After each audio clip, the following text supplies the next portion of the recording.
Hey you guys, welcome back to my channel, Home with Kimberly. Today is going to be a really fun project. It's going to be a DIY, how to make your own little tote or purse. This is actually something that I do for my Etsy shop that I have. I do sell these in there, but I thought it would be fun to kind of take you along on the process. So if it's something that you wanted to make for yourself, give your hand a try at. It's a great beginner project. And I am going to link down below in the description box the lady who does this original tutorial. This is not my idea, like this isn't my pattern that I came up with. So I followed her. Her name is Jennifer Bosworth off of Shabby Fabrics. Absolutely love it for any sewing tutorials. It's a great channel to check out. I'll link her down below, so if you want to follow her on the original, it's called a fat quarter tote project. This is the material we're going to be using today. Is our baseball material and our coordinating fabric. So it's going to be a really fun project. You can make any kind of tote you wanted with any kind of design. That's what makes this so fun. So I hope you really enjoyed this tutorial. I will link below my Etsy account if you want to check out any of the bags or any of the other stuff that I've made, or if you want to request a custom order on anything. I love taking custom requests. So without further ado, let's get started.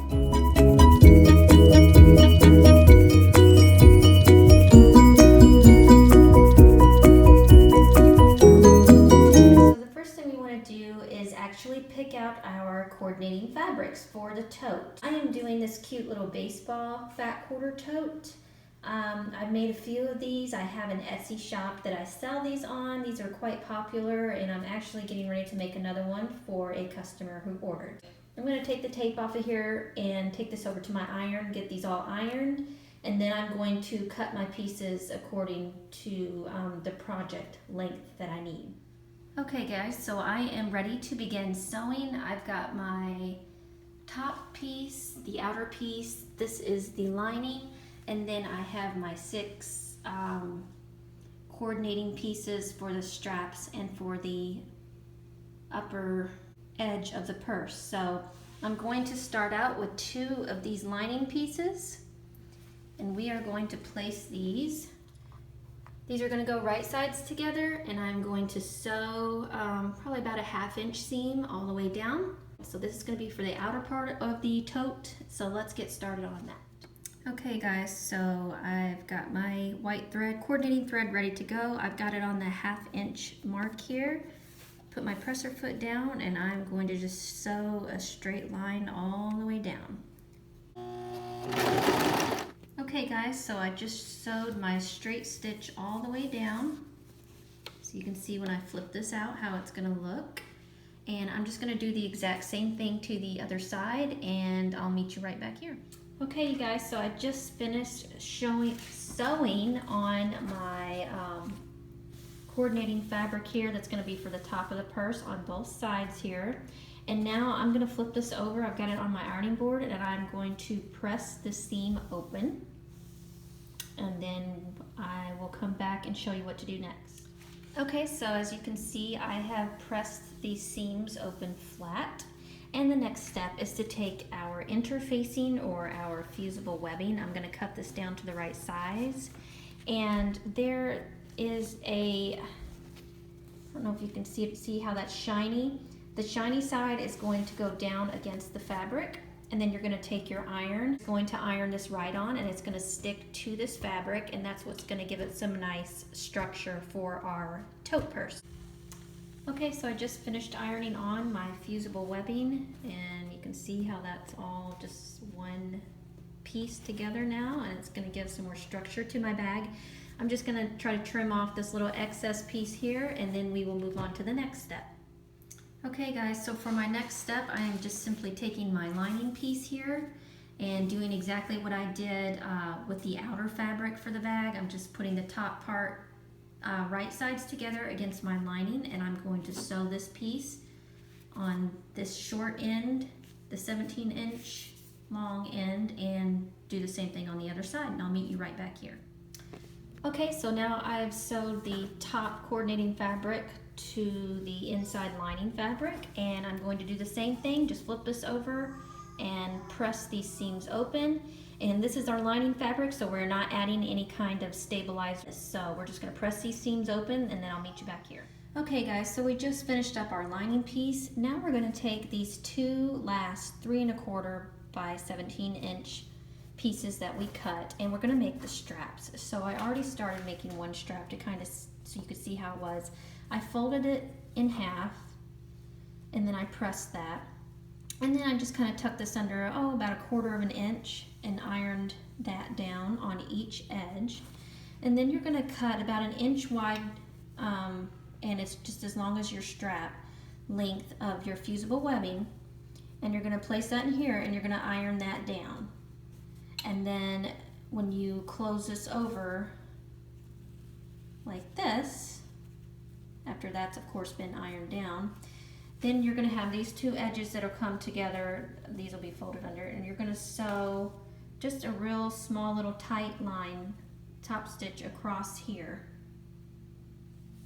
and on the other side as well. So let me get this ironed on. I'm going to sew the top stitching down, and I'll meet you back there. Okay, so I just finished top stitching my two straps, make that look nice and neat. Now the next little step I'm going to do, I just ordered these off of another Etsy shop because, as I said, I have my own Etsy shop, Creations by Kimberly G. So I'm going to actually sew this to the inside, to the lining on the inside, the top piece there. I'm going to sew this on, and I'll show that to you when I'm done. But this is obviously not a step you need to worry about if this is just something you're making for yourself. But I will meet you back here when I have finished putting this on. Okay, so you can see I put my little label on here. I absolutely loved how that label turned out. If you do own your own little business of some sort, it doesn't have to be sewing, it could be whatever. I'll actually link the shop down below if you want to visit the shop of the lady who created this. She did an amazing job, and she does all sorts of different types, different sizes, different designs. So I'll link that down below if you're interested. So now that I have put the label on, I am going to start attaching the straps to the outside of the bag. And let's get started on that now. Okay guys, so I'm back here with my main fabric. And what we are going to do is first I'm going to just fold the fabric in half. And that's going to help me find the center of the fabric. And as you can see, I put a pin here, and I've also done the same thing for the other side. So now that I've marked where my center is on both sides, I'm going to put this on my lovely gigantic cutting mat that my husband bought me for Christmas. I absolutely love it. Now I just need to get my sewing table from IKEA that I want to have, hint hint. Now that we found our center, I'm going to line it up on my lovely mat here and just let my mat help me out. And I'm just going to go off of this line here. So I'm going to go over 2 inches from this line, and I'm going to pin it right here. And I'll probably have to do this off camera because I'm holding my camera at the same time. So I'm going to pin it here, and then I'm going to go 2 inches down on the other side and pin it here.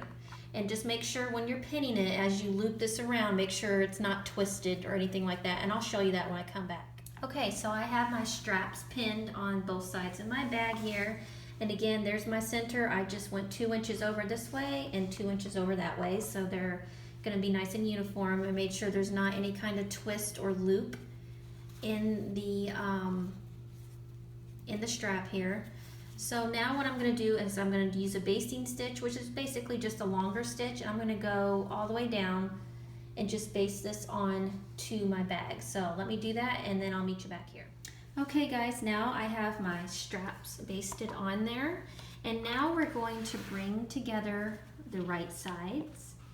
And very important step here, we're going to pin these together. We're going to end up sewing down this side. Now you want to make sure these seams are matched up about just as tightly, as perfectly as you can get them. Match these seams up as perfectly as you can, pin that together. Then we're going to sew about a 1/2 inch seam allowance all the way from the top to the bottom. Okay guys, so I have sewn together both sides of my bag, and now I have it. I have the side seam here. I kind of press that open with my fingers, and what I'm wanting to do is to box my corners. So I'm taking my ruler here, and I think I'm going to do a 4-inch box corner. So I'm just going to line this up in the center of the ruler. or as close to the center as I can get it. And I want to have 2 inches on each side. And so I'm looking 1, 2, 1. So I've got that lined up it's about 2 inches on each side. So I'm going to take my pen and draw a line across there. And then I am going to pin this with a little straight pin to keep it in place, and then take it to my sewing machine. Okay, so I've marked this with my pen, and I'm going to take it over to the sewing machine. I'm going to sew directly on this line. And then after I have sewn that, I'm going to take either my rotary cutter or my scissors and just cut about 1/4 inch underneath the line. And that's going to give me that perfect box corner. I'm going to do the same thing on the other side, and then I'll meet you back here. Okay, you guys, we are on the home stretch here, so you can see I've got both of my corners boxed. And in the meantime, I also did the same process with my lining fabric. First of all, I put the right sides together. I sewed down these side lines here, making sure these seams are lined up. And then I just measured out a couple of inches across on each side and boxed both of these corners as well. So now we are going to attach the lining to the bag, and we're actually going to turn this right side out. So I'm going to get this right side out and then stick this down inside the bag here. I'm going to have right sides together. And the first thing I'm going to do is pin these seams together, again, to make sure those seams match up perfectly. And then start pinning all the way around the bag. So let me get that done, and I'll come back and show you what that looks like. Okay, you guys, so I have the lining pinned to my outside, the main fabric. I have right sides facing together. The first thing I did, of course, was try to make sure I lined up both of these side seams here. And then I did pin all the way around. Now what I'm actually going to do is go back and take a few of these pins out to leave about a 6-inch opening, 5 or 6 inch opening, because you're going to have to turn this bag right side out. So I do like to pin it first. It is easier just to pin it all the way around, make sure everything's lined up, but then go back and take out a few pins, leave a 6-inch opening, and then start sewing from one end of the opening. You're going to sew, you need to back stitch, sew all the way around to the other end of your opening, back stitch again, and then you're going to be able to flip that right side out. So let's get going on that, and I'll meet you back here. Okay, you guys, so I just finished sewing a 1/4 inch around, all the way around, leaving my opening over here. So now I'm just going to stick my hand through this opening and pull everything out, right side out. So let me do that, and I will meet you right back here. Okay, you guys, so this bag is almost complete. Yay! I have flipped it the right side out, and of course you can see the lining down in there. And now we're going to top stitch, and we're just going to tuck this down. This will be tucked down all the way around. Let me kind of move that strap. So this will be tucked under so these seams match up nice and neat at the top, and then we're going to do about 1/8 of an inch top stitch all the way around the top of the purse or tote, and then this will be complete. And the only last step that I have left is the little flower that I will glue onto the outside at the very end. So let me finish top stitching this, and then we'll meet you back at the end. Okay, you guys, so here is the finished tote. This is just so cute. This is a really quick and easy project. It'll go really fast, of course, if you're an experienced sewer. If you're brand new to sewing, this is a great little project to start out with. And real simple to make. You can see where I did the top stitch over the top here, so that just kind of pulls everything together, keeps all the layers together, and keeps it looking nice and neat and professional. So I'm going to quickly add on my little flower accent to the outside. I'll quickly show you how to do that, and then we will be finished.